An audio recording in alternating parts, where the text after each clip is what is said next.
As we walk through the plaza, we often see multiple different sculpture-related pieces throughout the plaza. I mean, we see everything from Neptune to the Lucky Boar I mean, even in random places such as the Median on 47th Street, we'll see the Tranquility of the Innocents. Some people would argue that these aren't even pieces of architecture. However, I believe that sculpture is a form of architecture, whereas I mean, buildings and such are just only a division of it. Sculpture functions as architecture in that it's basically ornamenture for street, which is an architectural element as well. It doesn't provide as much of a function as a building as shelter is concerned. However, it shelters ideas and beliefs and suggestions that the maker of the work wanted to impart to its viewers.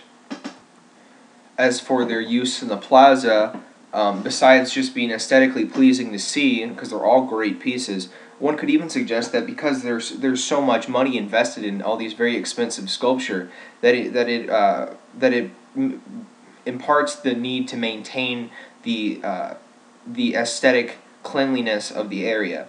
There's less crime in the plaza. It's generally a safe area to be. It's always clean. It just because there's money invested there, people are more likely to take care of the area.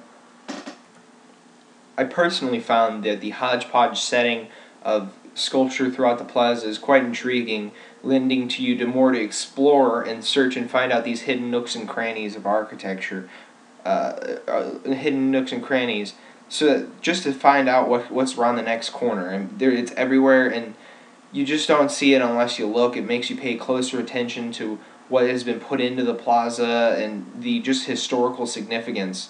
I mean, each piece itself is pretty old. I mean, everything from the Mermaid Pool, which is over 300, to the Neptune Fountain. These aren't cheap sculptures just made by a local artist. These are shipped over from Europe and usually brought over by J.C. Nichols' company or the founder himself when he was alive. Overall, the presence of the art of the sculpture brings about a sense of sophistication to the space, and just makes it just that more bit homey, and you're less stressed and you're distracted from your everyday cares and worries just to enjoy the simple beauty of the area.